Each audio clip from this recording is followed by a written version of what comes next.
Should be able to see my screen now. Someone can jump on if they don't for some reason, but hopefully see my full screen. Since it's 101, I'll Looks get good. all right, thank you. Since it's 101, I'll get started on talking about overcoming transportation challenges in special education. My name is Renee Stromsky. I am one of the special education attorneys at Abner Weicker. I practice throughout Ohio, a little bit in Michigan as well, but I'm located up in the Cleveland area in Lakewood, Ohio, for those of you who are familiar with the Cleveland area. And just a little bit of just a fun fact about me. I do have a big fluffy dog on the floor behind me. His name is Finley, and he's a certified therapy dog. And we go volunteer out in the community, and he provides his therapy services to different community members. We just volunteered at a local LGBTQ plus youth organization yesterday, as well as the Cleveland Sight Center preschool program for children with visual impairment. So it's just a little bit of fun fact about me, but Finley will be quiet during this presentation as I asked him. And like I said, we are going to talk about overcoming transportation challenges in special education. For this presentation, just a little overview of what we'll talk about. I will give you the definition of what exactly special education transportation means, the legal requirements of local school districts for special education transportation. I'll go through some common transportation questions. I know the Q&A will be open for some of you to be able to ask questions throughout the presentation, but I will be addressing some common ones at the end too. And then I will be leaving 5 to 10 minutes at the end for some additional live Q&A that I haven't answered already in my presentation. So first, to go into special education transportation and its definitions. I know that you've already gotten the definition of FAPE earlier, or you talked a little bit about what FAPE means. It's that free, appropriate public education. I believe Megan and Jacqueline covered that this morning. The definition of FAPE itself, and I've got some legal citations in here for those of you who are not familiar with the Code of Federal Regulations. That is actually the citations to the Individuals with Disabilities Education Act, the IDEA. So the IDEA defines a FAPE, which all students with disabilities are entitled to, as meaning special education and related services that are provided in conformity with an IEP. Related services is defined under the IDEA as transportation and such developmental, corrective, and other supportive services that are required to assist a child with a disability to benefit from their special education. And then the IDEA further defines transportation as including travel to and from school and between buildings, travel in and around school buildings, and specialized equipment like special or adapted buses, lifts, and ramps, if required to provide special transportation for a child with a disability. So transportation to and from school is what we all typically expect from your home or wherever the child is residing, to and from the school building, or between schools if there are different locations, if the student's location of services is different from their school building, that goes that transportation is covered for the definition of transportation, sorry, covers that travel to and from and between those school buildings. And then transportation also includes, as you can see, in and around school buildings. And that actually means if there are any specialized transfers that need to happen while the student's in the school building. A lot of times you won't see that under the transportation section of the IEP. You'll usually see it as an accommodation. An example of that is if a student with certain medical needs perhaps needs to, maybe a student with a feeding tube, or that just needs some sort of medical treatment during the day, perhaps they need to use a wheelchair or utilize a wheelchair to get from the classroom to the nurse's office to receive those services. Transportation is actually that would actually be considered special transportation in the school building. And it also is talking about perhaps if a student with a developmental disability, like autism, for example, if they need an aide to go from classroom to classroom just to monitor them in the halls, that actually is considered transportation under the IDEA as well. But like I said, typically you see some of those special accommodations just listed under the general accommodations section, or related services section of the IEP rather than under special education transportation, but it is still covered under that. Who qualifies for transportation as a related service? Most children with disabilities will receive the same transportation services as non-disabled children, but that is unless the child's IEP team determines that the child's unique needs causes them to require transportation as a related service. And that transportation as a related service must be provided if it's required for that child to benefit from special education. Really, the rule of thumb that I have down there is that if a student with a disability is capable of using the same transportation as non-disabled students, then specialized transportation services are required. So for example, perhaps we have a student with a specific learning disability in math. That really doesn't necessarily affect how they utilize transportation services, and they don't need any specialized accommodations. They would not need or qualify likely per their IEP team for specialized transportation. However, if a student disability needs some sort of accommodation or modification to transportation, they can't use the school bus the same as every other student in the school, then they would require that special transportation to get to school.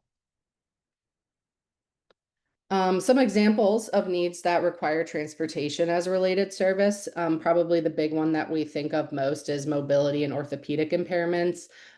Children with physical disabilities, including, but certainly not limited to, cerebral palsy or muscular dystrophy, might require, a wheelchair accessible vehicle or other specialized transportation because those students cannot safely walk to school or cannot use standard buses that the school utilizes. And a student with orthopedic impairments may require transportation due to difficulty walking long distances. I told you guys that I live in Lakewood. It's a big city in terms of population, but small in terms of size. So we're actually a walking school district, but not all students with disabilities would be able to walk to school. And so those certain students, perhaps with an orthopedic impairment, would then qualify for special transportation that would have to be provided by the school district. Other needs that might require transportation as a related service would be severe emotional or behavioral disorders. A student with those types of concerns might require specialized transportation if their condition makes it unsafe to ride with other students on a standard bus. They might need a smaller vehicle or transportation with additional adult supervision, like through a one-on-one aid. Similarly, students with sensory processing disorder, perhaps a child with autism or other sensory sensitivities, might have difficulty with the loud noises that can be on a school bus. If any of you have taken a school bus in the past, they were I remember mine was certainly very loud, and it could be hard to deal with, and it was very crowded, and it was a very unpredictable environment.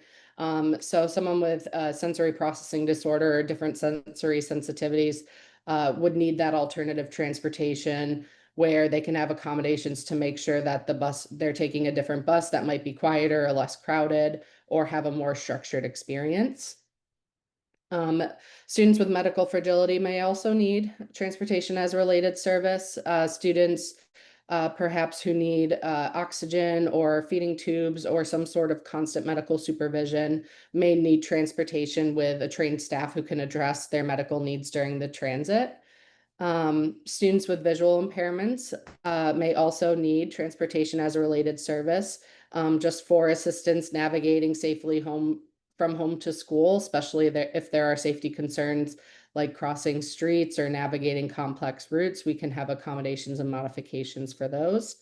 And then finally, and of course, this is not an exhaustive list by any means, but just a kind of an idea of who can qualify, but children with cognitive disabilities could also qualify for needing transportation as a related service due to being unable to maybe understand or follow the directions needed to safely navigate the school bus system. I'm trying to, there it goes.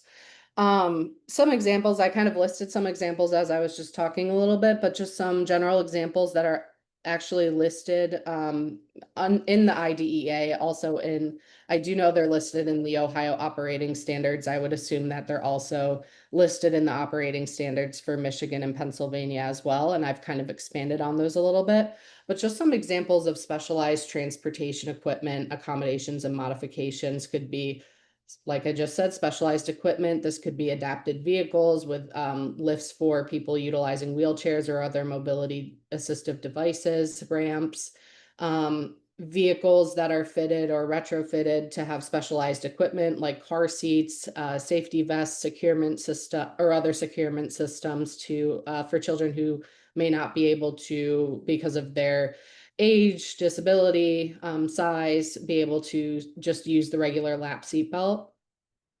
A big one that I do see is the employment of transportation aides or having a specific seating placement, maybe closer to the bus driver so they can keep an eye on them, or close to the door for safe exit if they need to be able to get on and off the bus quickly. Um, Climate control features are also an example of specialized transportation accommodations. A lot of buses we do see have window tinting, but sun shield. And then just again, if you, a bus may say it has air conditioning at some point, or maybe my buses had air conditioning when I went to public school, but you really couldn't feel that. The bus could often get hot, especially in the summer. But a reasonable accommodation for some students with a certain medical disability could be climate control features and ensuring that those are actually effective to that student. Another big one that I do see are alternative pickup and drop off locations that can be, I can see that being curb to curb, making sure that they don't have, maybe the student isn't able to walk themselves safely or physically to the bus stop that other children are utilizing. So they will get them to the curb of the school or the driveway, get them from the driveway of their home or the curb of the nearby street, and drop them off right at the curb of the school. Or even door-to-door transportation where they will actually have someone come off the bus, greet the student at the door, perhaps in the morning at their house, and then walk them to the bus. And then when they get to school, walk them off the bus to the door of the school building, or the door perhaps of their classroom, depending on what that aide is able to do or what that child needs. And then we also have special boarding procedures, which I also will see often sometimes for students who just can't adapt to those, longer wait times or those long times that they can spend on the bus at times, and they might be perhaps the first on to make sure that they're safe and secure before everyone else gets on, or maybe they're the last person to get on. Um, so that they don't have to wait as long for everybody else to get on, or vice versa. And I'm probably going to mix up what I said. They're either the first off the bus so they don't have to wait as long, or the last off of the bus so that they don't have to deal with the crowd in front of them. So all of that being said, all of those, the definition of transportation and what examples are regarding some of that specialized equipment, accommodations, and modifications are, okay, we have that, but what is the school district required to do? So for students who are attending and enrolled in their public school district, in all states, and this is under the IDEA, you can see that citation there. The school district of residence is responsible for providing transportation as a related service if it is included in the student's IEP.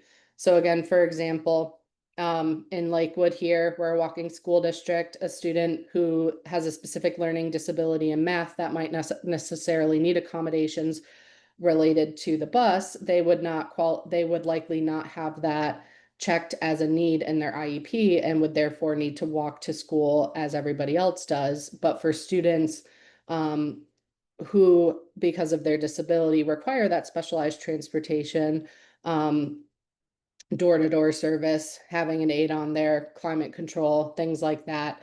If it's included in the IEP, then the school district has to provide that.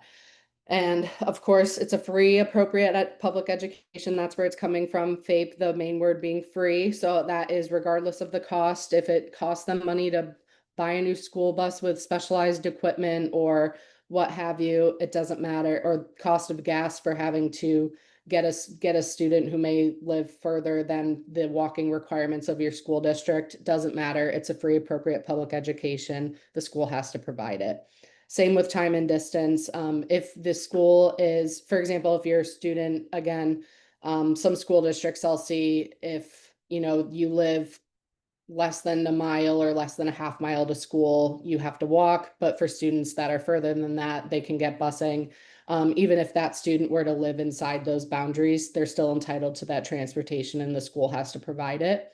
Same with if the school district, if your student is enrolled in a public school district and the school decides that they cannot service your child with the special education services they need in their home school, and they have to go to another school in the district, or perhaps a non-public school nearby, or even a non-public school further away, on the other side of, for example, I'm in Cleveland, on the other side of the city, on the other side of Cleveland, the school has to pay for that too, regardless of time, regardless of distance, regardless of cost. If the school says on the IEP, yes, this student needs to go to this non-public private school all the way out, I'm on the west side, so all the way out on the east side, because the school made that decision and the student is technically enrolled in the public home school district, the school district has to provide that transportation. Now, for students attending charter schools, and I was going to say, you'll see a little poll pop up about the school district's obligation when a student requires specialized equipment for safe transportation. So you can go ahead and answer those poll questions so that we can make sure you guys are staying engaged with our conference. For students attending charter schools, I have it kind of divvied up between Ohio, Michigan, and Pennsylvania, but really all of the requirements are essentially the same. At the bottom line is that whether it's a community school in Ohio, whether it's a public school academy in Michigan, whether it is, and I think I'm using one of my old slides, so I apologize for that. But if it's a charter school, I believe it's called in Pennsylvania, apologize if it's not, charter schools in Pennsylvania, if it's on the student's IEP, the charter school is responsible for that. So the Ohio Administrative Code says that the community school is required to provide or arrange transportation at no cost if the student's IEP says that transportation is a related service. Michigan, same thing in their MCL. The academies are required to ensure that students with disabilities are provided with any special education programs and services, including transportation services that are outlined in their IEPs. And Pennsylvania does say that school districts must provide transportation for children, that the school districts must provide transportation for children with disabilities to their charter school if it is located within their school district, or part of their regional charter or within 10 miles outside of the school district.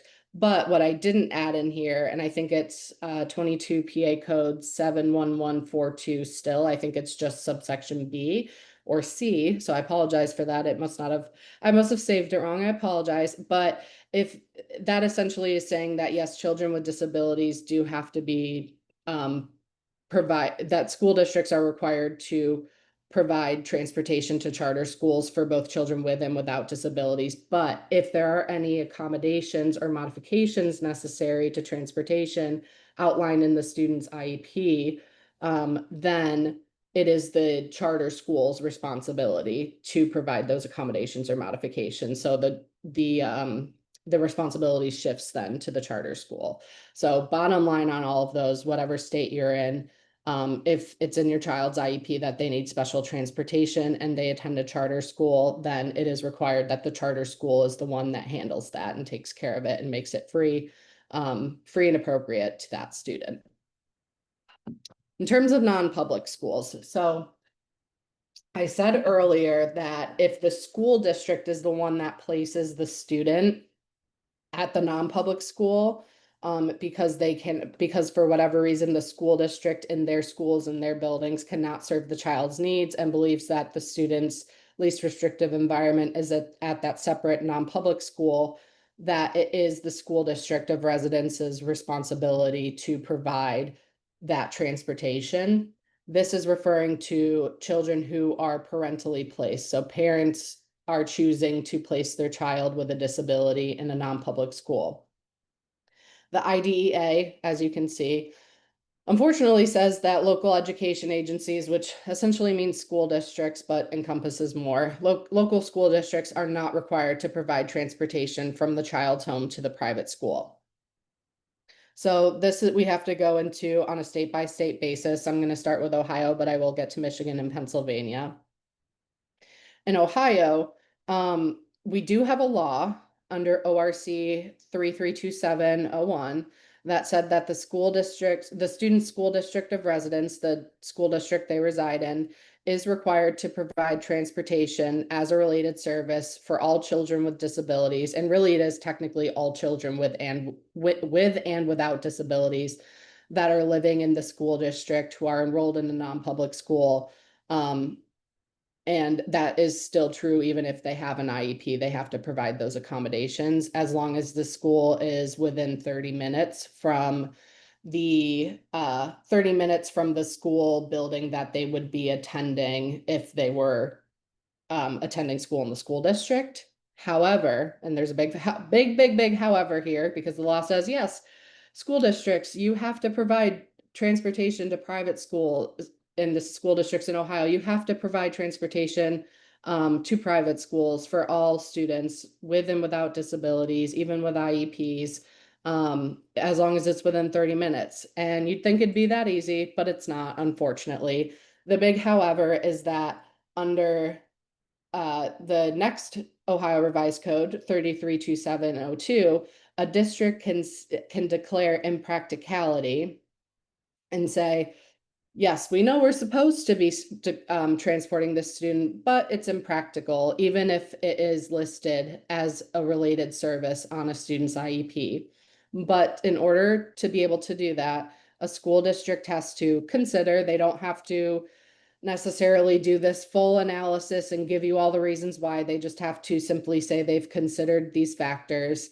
They have to consider the time and distance required to provide transportation, the number of students that are being transported or that are requesting transportation to the private school, the cost of providing transportation in terms of equipment, maintenance, personnel, administration. 4 is whether similar or equivalent service is provided to other students that are eligible for transportation. 5, whether and to what extent the additional service would unavoidably disrupt current transportation schedules for the school district. And 6, whether there are other reimbursable types of transportation available. So after the consideration of all those factors, a school district can say, yeah, even though the law says that we have to provide transportation, it's going to be impractical for us. And they will declare a resolution of impracticality that would, most of the time you can see that posted on their board websites. They'll do that at a board meeting. And the school will then offer a payment in lieu of transportation, which is determined essentially the minimum slash maximum amount of payment that a school district is required to provide. And most of the time, the school district will pay that minimum, is determined every year by the Ohio Department of Education. And the school will say, nope, we can't, it's not practical for us to provide transportation to your student. So we will give you this payment in lieu of transportation, and it truly is pretty nominal. I think it's definitely less than $1,000. I think it was somewhere around that $500 mark within the past year or so, as maybe some help for gas to get to the student there, or maybe as a payment towards hiring private transportation. But that is what the requirements are in Ohio, which is pretty much that. A lot of times what we see is school districts are just declaring impractical and only providing transportation to their own students.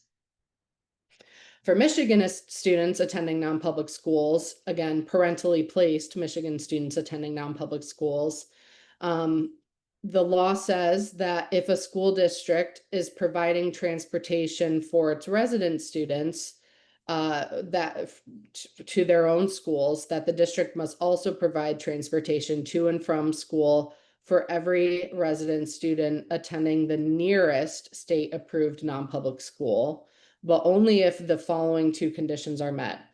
So the district would have to, if the district is providing transportation for the grade level the student is in, so let's say it's a fifth grader and the school, it's a fifth grader requesting to go to the nearest approved, state-approved non-public school, and they are a fifth grader, and other fifth graders that are attending school in the district are getting bused. And again, that second condition is that they're attending the nearest state-approved non-public school in the district that that student could attend.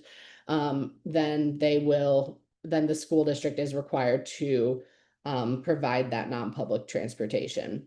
If, for example, the school district does not, sometimes I see this for high schoolers, sometimes the school district will not transport any high schoolers. And maybe we have a ninth grader who is requesting to go to the nearest non-public school, but the school doesn't bus any 12th graders. There's their request for transportation, whether or not they have a disability, whether or not they have an IEP, and an IEP with related service being transportation, that would get denied. Or if the student, maybe this school district is busing those ninth grade students, but the student wants to go to a private school that's across the city and it's not the closest one to them, the school district can deny that request. And again, so this is just kind of reiterating what that's saying. The school district does not have to provide or pay for transportation to any non-public schools that are outside the district unless it already transports some resident students. So perhaps if there is a, some of the nearest school districts might be within the district, but maybe they're already paying or providing transportation for some resident students to go to, the private school that's outside the district. If they're already providing transportation to some and a new student comes in from kindergarten and they're saying, hey, now I want transportation, they'll have to transport them as well.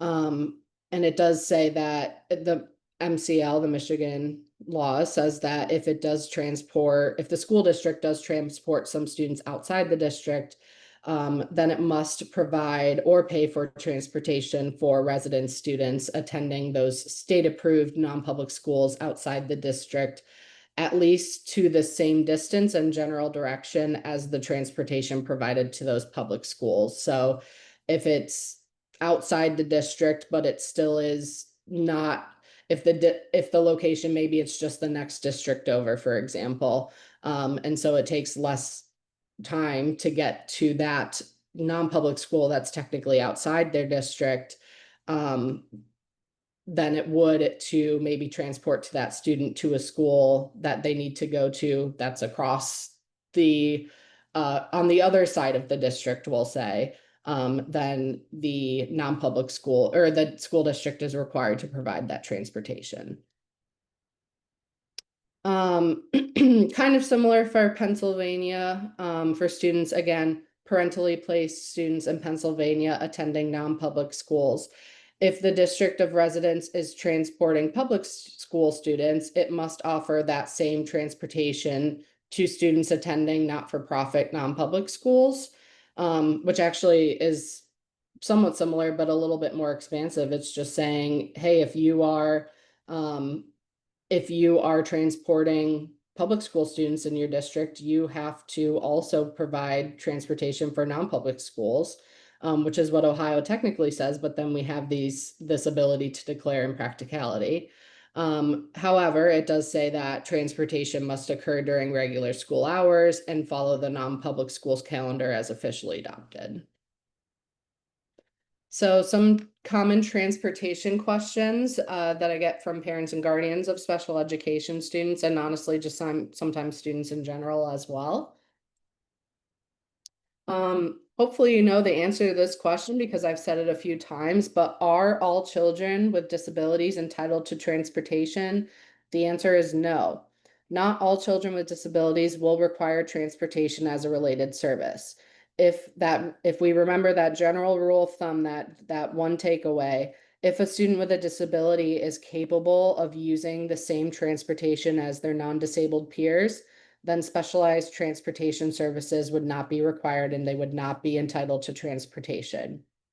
However, if the IEP team, and this is a decision made by the IEP team, if you disagree with the IEP team's decision, if your IEP team, the school is saying, we believe the student can, take the bus the same as everyone else, and you believe that the student needs a certain accommodation or modification to be made in order to utilize transportation services, then you can file, like Megan and Jacqueline were talking about earlier, you can file a complaint since it is it would be a violation of the IDEA that you'd be alleging. You can file a complaint with either the Ohio Department of Education, Michigan Department of Education, or Pennsylvania Department of Education, whatever state you're in.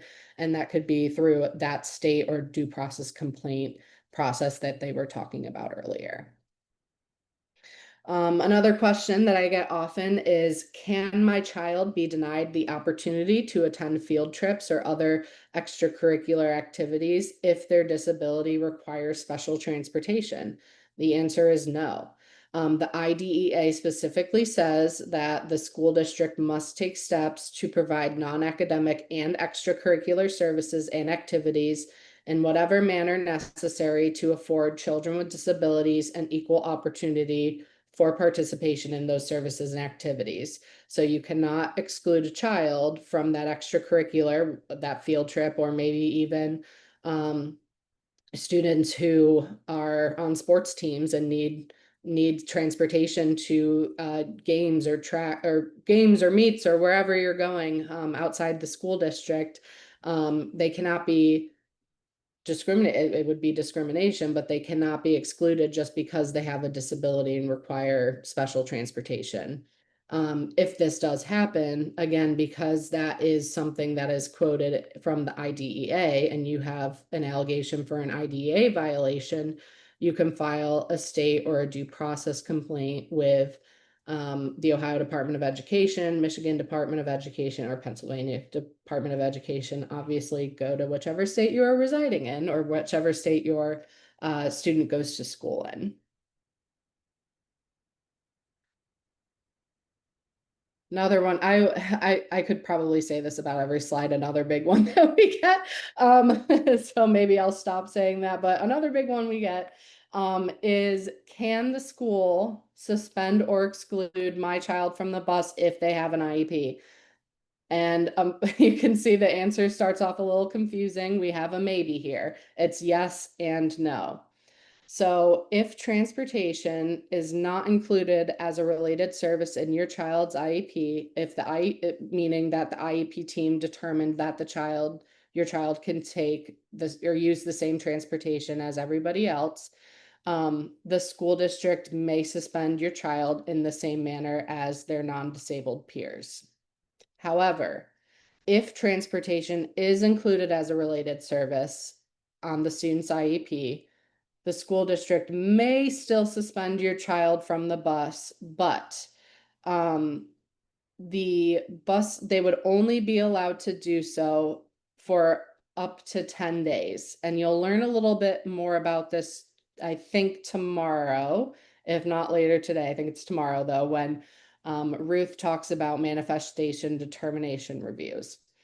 When the IEP team has determined that transportation is required for a student with an IEP to get to school, then if a child is suspended from transportation for more than 10 consecutive school days or is repeatedly suspended and has more than 10 cumulative days of suspension that are creating a pattern of behavior, then the IEP team would be required to conduct what is called a manifestation determination review.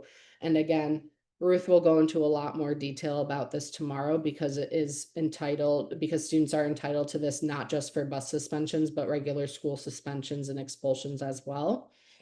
But essentially during that hearing or that manifestation determination review, the MDR, the school will look at the student's behavior and determine whether the behavior in question that the conduct that caused the suspension or the discipline, if that behavior is determined to be related to the child's disability, then the student would not be able to continue to be suspended over that 10-day threshold. And the student would need to undergo either a functional behavior assessment to determine if a behavior intervention plan is needed, or a review of that behavior intervention plan would be necessary, or the IEP team should meet to determine if any other accommodations or modifications need to be made so that child can be utilizing transportation. The IEP team, I will say, should consider whether the behavior on the bus is similar to behavior in the classroom. That might already be addressed on the IEP, and whether child. Being said, if you do not have transportation as a related service on your IEP, then the school can still suspend your student just like any other student. If you do have it as a related service and the suspension adds up to more than 10 days, whether consecutively or cumulatively based on a pattern of conduct or behavior, then the school should be holding a manifestation determination review. And if they determine that the student's disability is the cause of the behavior, then they can't keep suspending them or keep expelling them. They have to review their behavior plans. They have to conduct a behavior assessment or review the IEP to determine what is necessary to stop those suspensions or stop that discipline from happening. Is there a limit to the amount of time my child can spend on the bus? Unfortunately, this is one I hear a lot, that children will be on the bus they end school at 2:45 and they're not getting home until 4:45 or 5 o'clock, and it's a long bus ride. Or maybe they're being picked up at 6 in the morning when school doesn't start till 8 in the morning. Unfortunately, Ohio, Michigan, and Pennsylvania could be different in other states, but in these 3 states we're talking about at this conference, there is no state law that says a child can only be on the school bus for a certain amount of time. I wish there was, because it really does seem unreasonable that kids are on the bus so long these days. However, I will say that in accordance with Section 504 and the ADA, which I almost combined your names, which Megan and Jacqueline talked about earlier, transportation has to be provided in a non-discriminatory manner. And so students with disabilities need to be provided with transportation in the same manner as students without disabilities. So to say that in different words, if non-disabled students in the district are getting home within 30 minutes, but your student with a disability, because they have a disability, is getting home in 2 hours, well, that could be discrimination, because the transportation is not being provided in an equitable manner. And so that could be a violation of Section 504 Title II. Also, although there's no state law that says how long a child can spend on the bus, I may have mentioned this in the accommodations. Hopefully I did. It's been a little bit since since I did that slide, but the IEP team should consider that if, because of the child's disability, it is not appropriate for them to be on the bus for these long extended periods of times, the IEP team should consider whether one of the accommodations or modifications for transportation as a related service should be a maximum bus trip duration in order for the student to access a FAPE, especially if the long ride times are negatively impacting the student's health or their behavior or their ability to learn. And I think I know I've got 10 minutes left, Danielle, so I know I have 10 minutes. So I just have, I think, 2 or 3 questions to go through, and then I'll open it up for some live Q&A, as well as I'm hopefully answering some questions people might have already. Another question, is my Ohio school district allowed to declare transportation impractical to a non-public school for my child? The answer is yes. For students with and without disabilities, districts do have the right to declare transportation impractical as long as they consider the 6 statutory factors that we talked about earlier. And the follow-up question to that is, okay, if they're allowed to do that, what are my rights? So you have the right to be, and under the state law, you have the right to be notified in writing of the decision by the school district that transportation has been declared impractical. And they must offer you not only that payment in lieu of transportation, but also the opportunity to reject the offer of a payment in lieu of transportation and to be able to pursue mediation procedures with ODEW, which is the Ohio Department of Education Workforce. If the mediation fails to resolve the dispute, then ODEW will conduct a formal appeal hearing.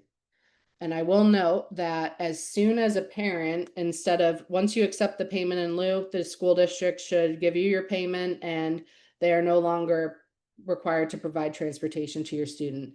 If you check mediation procedures, if you reject that payment in lieu and say, I want to go to mediation, I want a hearing, once that is initiated, the school is required to provide transportation to your student to the non-public school you requested until an agreement or a decision on the case has been reached. And I will say the decision, if you get to a decision, not necessarily an agreement, but if you get to the hearing level and there's a decision, there will be, that is binding to not only your family, but to future families as well, unless there's a material change in circumstances. So if your appeal is successful and the transportation is mandated, then the district must continue to provide transportation services to your student and to maybe other students who have requested. But if your appeal is denied, and transportation is deemed impractical, that decision, like I said, is binding, and neither the appealing family or any other family in the district that's attending that non-public school can appeal the district's decision as long as the facts remain comparable. 2 more questions and I'll open it up for everyone else, but hopefully I'm answering some good questions that people are already thinking. Can I utilize, for those of you in Ohio, we have our John Peterson Special Needs Scholarships and our or our Autism Scholarship Program for students with disabilities to be able to utilize those funds to go to a non-public school. The question is, can I use that scholarship money to pay for transportation services for my child to get to that school? The answer is yes, but only if the student's IEP has transportation as a related service on there. So again, if you have your student with a learning disability in math who might not require, again, anything can happen. It's unique needs of a child, but perhaps typically if it's just a specific learning disability in math, they likely don't require an accommodation for special transportation. But maybe they want to use the scholarship money to go to a non-public school. That if they don't have it checked on their IEP, then you cannot use that scholarship funding to pay for transportation. And then finally, where can I file a formal complaint for issues with transportation services? This was same as what Jacqueline and Megan had talked about earlier and what I've touched on. If you have any issues related to qualification for implementation of services, of transportation services, you can file a complaint with the State Department of Education, whether it's a state complaint or a due process complaint. Transportation concerns in general, if you are having concerns with transportation compliance, a lot of times that means, at least in terms of Ohio, there's certain requirements with transportation in that students they can be on the bus as long as the school needs, but they can't arrive to school more than 30 minutes late by the school bus. You can file a transportation concern with the Department of Ed, or if you have any, again, transportation compliance concerns with Michigan and Pennsylvania. In Michigan, you would contact the Michigan Department of Education People Transportation Unit. And in Pennsylvania, the PA Department of Ed says, nope, don't contact us. You have to contact and work it out with your school district.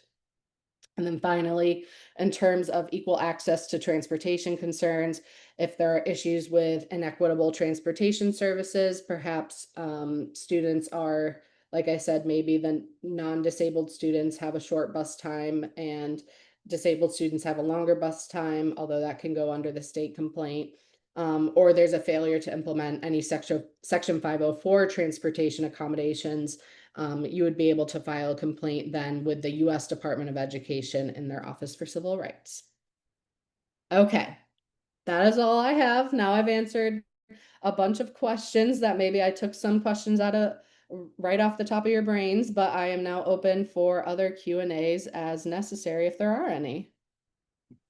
Renee, we just got one in. It was just about your last slide.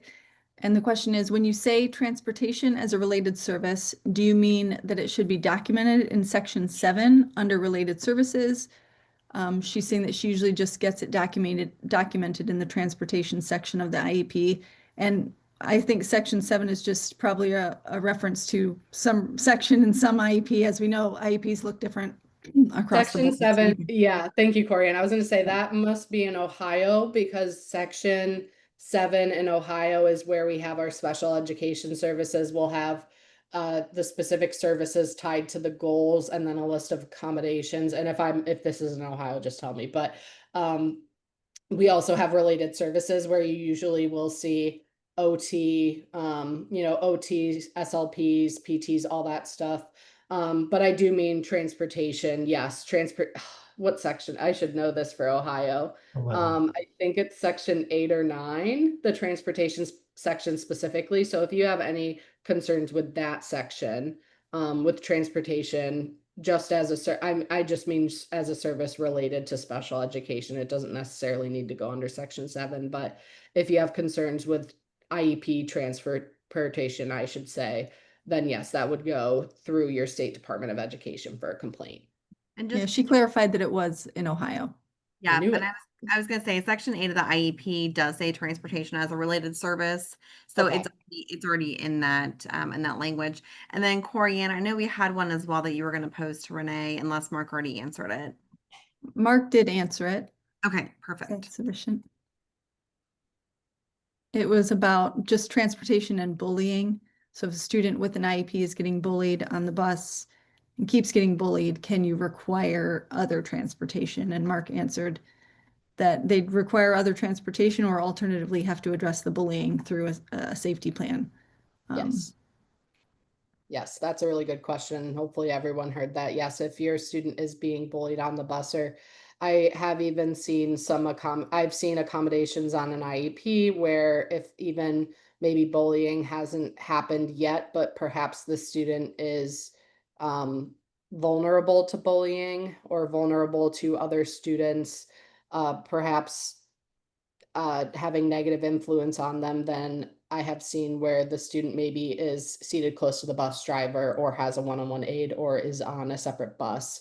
But definitely if there is a bullying issue, address it. I mean, I definitely make a written bullying report to the school and make sure they investigate it, and provide a safety plan to them and or at the same time provide necessary accommodations. I was gonna say I have a minute left if anyone has any final questions. Otherwise, we can take our break a little bit early.